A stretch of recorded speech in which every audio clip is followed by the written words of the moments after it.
Muito bom dia, queridos alunos do segundo ano, como estão todos? Espero e desejo que estejam todos bem. Com você, excelente Pilar, vamos dar prosseguimento ao nosso conteúdo de redação do terceiro trimestre, itinerários CAUNI e CAMIL. Hoje falaremos sobre estudo e elaboração de tese e argumentos, estudo da macroestrutura do artigo de opinião, que será objeto de avaliação da A7, e apresentação do trabalho interdisciplinar.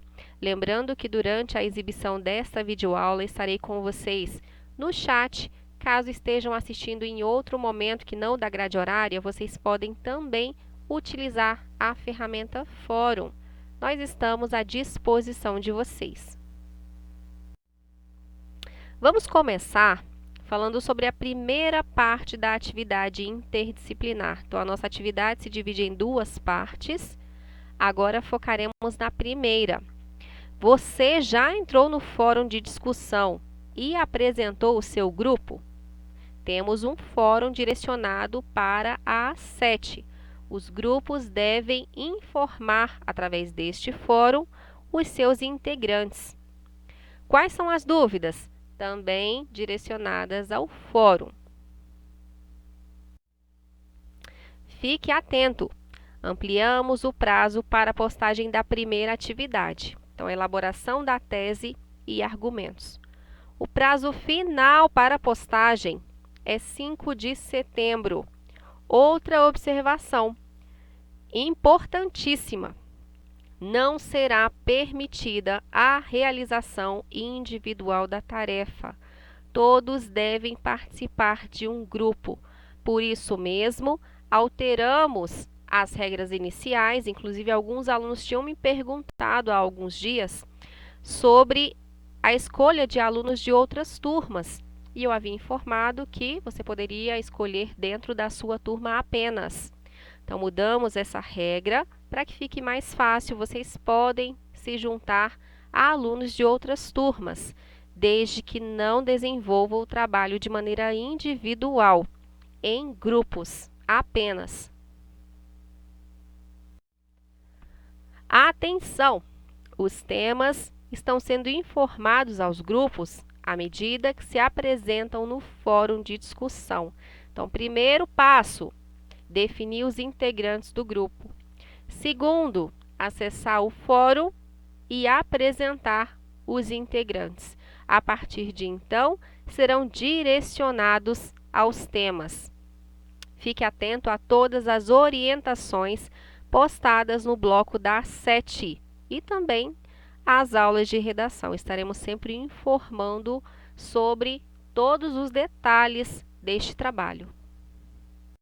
Novamente, quanto aos prazos, o novo prazo para a postagem do projeto de texto, que é a elaboração de tese e argumentos, é 5 de setembro.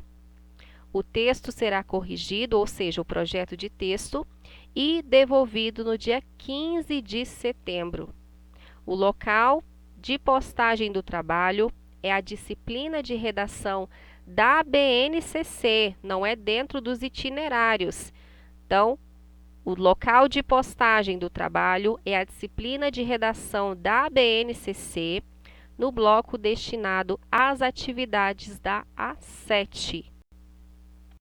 Qualquer dúvida, podem me perguntar pelo chat. E vamos ao conteúdo da aula de hoje. Na aula anterior, fizemos a leitura de um artigo de opinião e de 2 outros artigos do nosso livro didático. Vocês conseguiram, ou tentaram, pelo menos, identificar características desse gênero textual? Lembrem comigo, quais são as características do artigo de opinião? Alunos do chat, participem. Quais são as características do gênero artigo de opinião? Alguém? Alguém? Ninguém? 10 segundinhos, né, para que vocês possam participar. Quem não acessou o chat, acesse. Já estão no terceiro trimestre. Nem querem mais participar, conversar com a professora. Muito bem.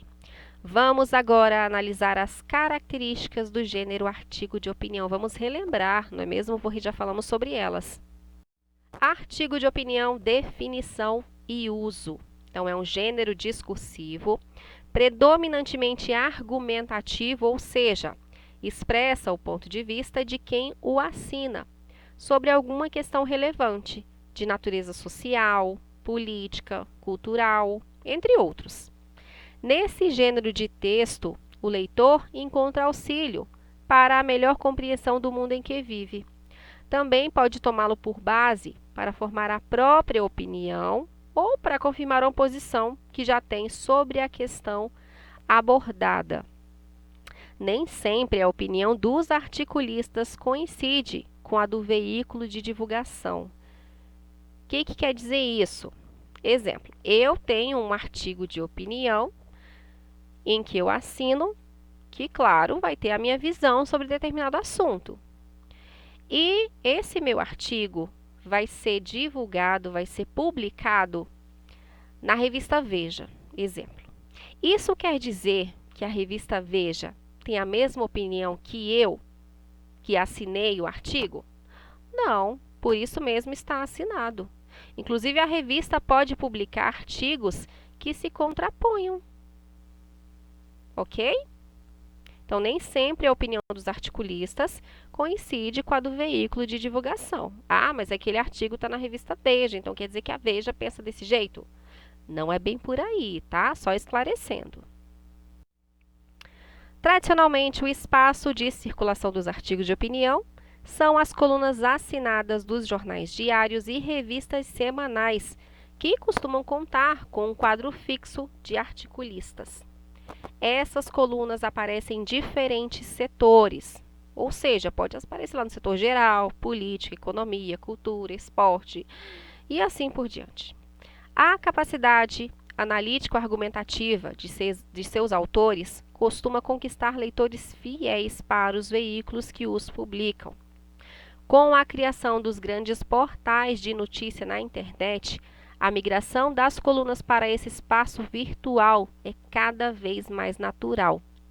De modo geral, o perfil do leitor de artigos de opinião coincide com o perfil do leitor da publicação em que tais artigos circulam. O estilo de alguns articulistas pode ser um fator determinante para conquistar um público fiel. Então, se ele tem a mesma opinião que você, provavelmente você leia outros artigos de opinião daquele autor, né, de modo a reforçar o seu ponto de vista. Estrutura do artigo de opinião. Não apresentam estrutura fixa. Os elementos mais comuns a tal estrutura são: primeiro passo, contextualização e ou apresentação da questão que está sendo discutida. Segundo passo, explicitação do posicionamento assumido. Terceiro passo, utilização de argumentos para sustentar a posição assumida. Tanto é que no projeto de texto do trabalho de vocês, vocês elaborarão, primeiro passo, a tese e os argumentos, projeto de texto. Então, é muito importante seguir esse roteiro, de modo que todas as informações estejam no texto de vocês. Então, utilização de argumentos, claro, para sustentar a posição assumida. 4. Consideração de posição contrária e antecipação de possíveis argumentos contrários à posição assumida, assim como naquele texto que trabalhamos na última aula. Ele apresentava visões contrárias e, de certa forma, trazia informações que invalidavam, né? Como se fosse isso. Utilização de argumentos que refutam, era justamente isso. Utilização de argumentos que refutam a posição contrária. Não invalida, refuta, né? Fica mais bonito. Retomada da posição assumida, então eu retomo aquele meu ponto de vista. Possibilidades de negociação. Por fim, a conclusão, ou seja, ênfase ou retomada de tese, apresentação de várias soluções viáveis ou soluções viáveis para o problema. E quanto à linguagem, é recomendado o uso de variedade urbana de prestígio da língua portuguesa. Por expressar uma perspectiva mais subjetiva, há marcas de primeira pessoa no singular ou do plural em pronomes e verbos. Em alguns textos em que uma primeira pessoa fala, observamos o uso um pouco menos formal da linguagem e presença de coloquialismo também pode acontecer. O estilo do articulista está relacionado, sobretudo, à sua formação. Autores menos experientes devem evitar o uso mais informal da língua para não comprometerem a estrutura argumentativa de seus textos. O articulista adota estratégias discursivas para convencer o leitor. Então, ele pode utilizar acusações claras aos oponentes, as ironias, as insinuações, as digressões, as apelações à sensibilidade, a descrição detalhada e precisa. Ainda sobre a linguagem, vejamos outros recursos linguísticos peculiares ao gênero em estudo. Então, número 1, presença predominante de frases enunciativas ou declarativas, que afirmam ou negam algo. 2, emprego intencional de outros tipos de frases, como dubitativas, ou seja, expressam dúvidas, com a função de relativizar determinados aspectos do assunto. Exemplo: é possível criar nossos filhos longe da internet? Então, possivelmente, essas perguntas serão respondidas no decorrer do texto. Exortativas expressam ordem, pedido, conselho, com a função de convencer o leitor a aceitar os argumentos apresentados. Exemplo: sejamos mais atentos aos problemas que nos rodeiam. Exclamativas ou interrogativas podem aparecer como recursos de persuasão para enfatizar determinadas ideias. Então, percebam que cada uma é utilizada com uma finalidade. Exemplos: pode-se dizer que uma atitude como essa seja justificável? Ou trata-se de uma atitude injustificável. 3. Presença de modalizadores. O que são modalizadores? São palavras e expressões que exprimem intenção, sentimento ou atitudes do articulista, como podemos, tendemos, acredita-se, desejamos, prometo, formas verbais. Tenho certeza de que, é possível que, é provável que, é lamentável que, orações subordinadas substantivas. Realmente, felizmente, lamentavelmente, advérbios, os questionamentos, as hipérboles, as palavras enfatizadoras. Todas elas, então, são modalizadores dentro do nosso texto. 4. Uso de citações, de falas de outros autores ou personalidades.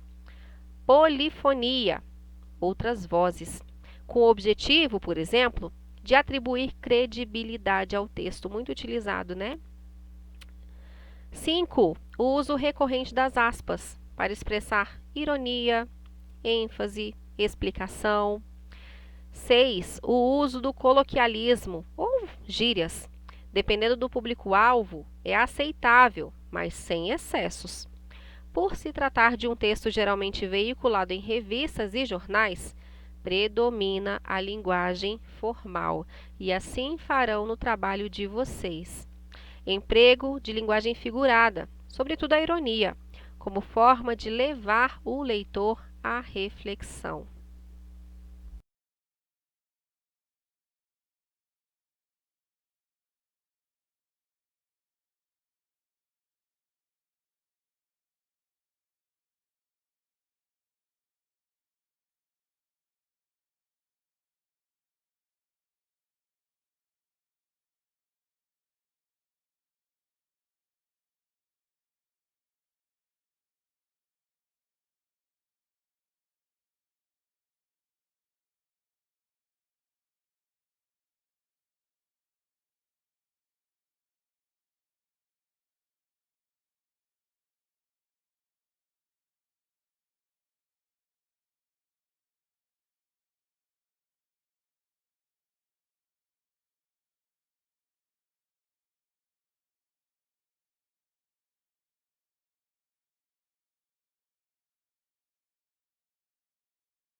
Segunda estratégia, ironias. E igualmente na manipulação das massas, que confunde tudo que se veja como verdade incontestável. Então percebam que esse veja está em negrito e entre aspas, né, justamente porque faz referência a essa ironia. Na verdade, segundo a teoria socialmente virtuosa, que teoria seria essa, né? Essa teoria socialmente virtuosa, não existem criminosos nesse país quando se trata de roubo, latrocínio, sequestro e outras ações de violência extrema, a menos que tenham sido cometidos por cidadãos com patrimônio e renda superiores a determinado nível.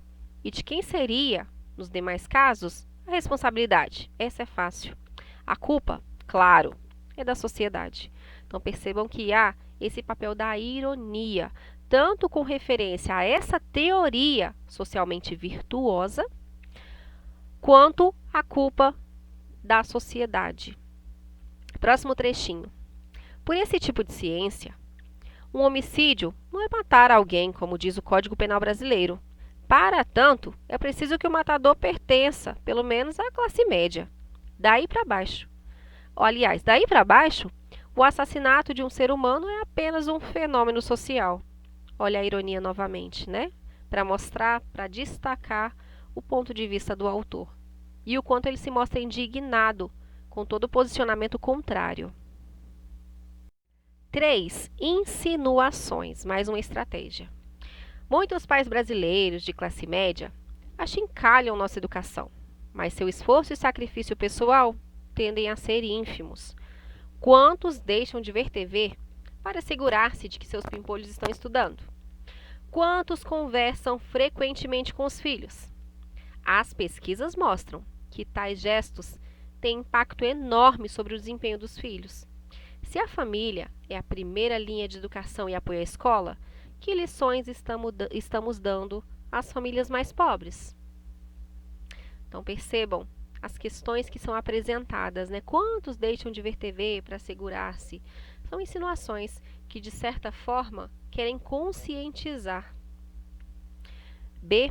O assunto é tenebroso, feio, extremamente delicado, pois há até quem alerte para o fato de que, entre os refugiados, podem se infiltrar normalmente membros do Estado Islâmico ou outros grupos radicais e mortais. Como discernir? Como escolher? Não é só questão de bondade, mas, quem sabe, de segurança. Então, outra insinuação, né?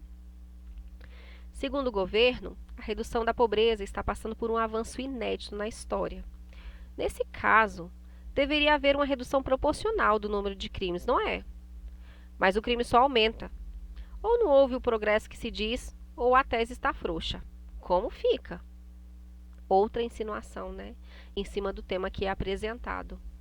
Mas como forma realmente de levar a respostas, né? Essas insinuações querem justamente trazer à tona tudo que é passado, né? Quarta estratégia, digressões. Desvio ou distração do assunto para outro diferente daquele de que se trata, mantendo uma certa proximidade ideológica. Ano difícil, fim de ano confuso e antevisão de um novo ano bem pior. Dizem os entendidos, diz o nosso bolso, dizem nossos medos ou a realidade das dívidas, do desemprego que desabou sobre nós ou nos ronda, da falta de clareza, rumos e liderança. Adulta, sempre apostei no realismo dos afetos possíveis, da gentileza sem máscaras, do cuidado com o outro, porque todos temos defeitos.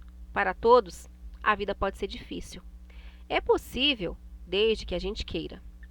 Datas que alguns não aprovam porque acham comerciais, não precisam ser de grandes gastos e extravagâncias.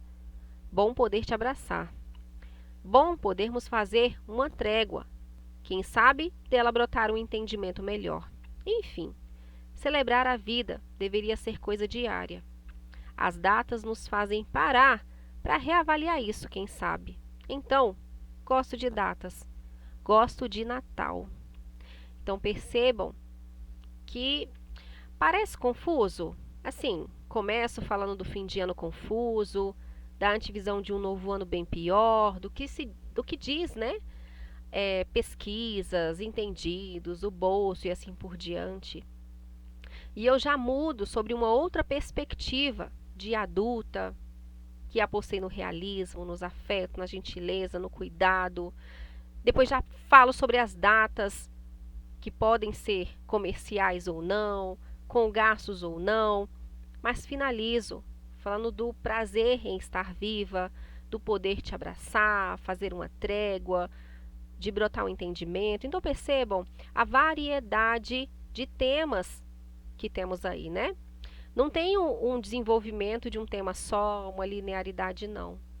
Parece realmente uma conversa, onde surgem vários assuntos e vamos dando continuidade e assim por diante. Então, esse é o caso das digressões. 5. Apelo à sensibilidade. Dói no coração, cansa a mente e sombreia a alma observar o que estamos nos tornando enquanto humanidade. Nestes dias de tumulto, desconfiança e tantos receios no Brasil, muito longe, mas tão perto, a foto do menininho deitado com o rosto na água do mar, perninhas dobradas, mãos desamparadas, percorre o mundo e nos causa dor e horror, provocando a indagação: quem somos?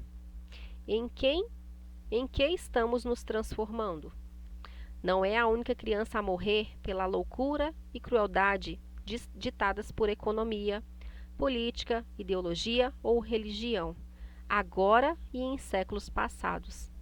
Nas multidões de migrantes atuais, crianças e bebês de colo, agarrados à mãe ou nos braços do pai, tentam fugir da morte. Sei que muitos escrevem sobre o tema que domina os noticiosos do mundo, mas não quero me omitir aqui. Então percebam o apelo a essa sensibilidade, a esse momento que foi então tão marcante. B. Há um terrível hiato entre a paz e a guerra. Na rota desses migrantes que caminham dias, semanas a fios, trópicos, exaustos, carregando as crianças, quando as perninhas delas se recusam a andar, caindo na beira da estrada, comendo o que lhes dão a caridade, nem sempre tão caridosa, e os organismos ligados a direitos humanos. Novamente, né, esse apelo à sensibilidade do leitor. 6. Uso de recursos descritivos, detalhados e precisos. Nessas ocasiões, pode rolar coisa assombrosa sobre o signo de falta de informação, autoridade e ação paternas. Nem sempre, mas acontece. Crianças bêbadas no chão do banheiro de clubes chiques. Adultos cuidando para não sujar o sapato de vômito. Não são novidade. Ambulância na porta, porque algumas dessas meninas ou meninos passam mal de verdade. Quantas meninas consigo beijar na boca numa festinha dessas? Sexo que vai congelando as emoções ou traz uma doença venérea. Quem sabe, uma absurda gravidez, interrompida num aborto, de sérias consequências nessa idade, ou mantida numa criança que vai parir outra criança. Então percebam o detalhamento, a precisão das informações, como se fosse de fato uma afirmação de tudo aquilo, da realidade, o choque da realidade, através desse detalhamento tão preciso. B. Pesquisadores americanos foram observar o funcionamento das casas de imigrantes orientais. Verificou-se que os pais, ao voltar para casa, passam a comandar as operações escolares. A mesa da sala transforma-se em área de estudo, a qual todos se sentam, sob seu controle estrito. Os que sabem inglês tentam ajudar os filhos. Os outros, e os analfabetos, apenas vigiam. Os pais não se permitem o luxo de outras atividades e abrem mão da TV.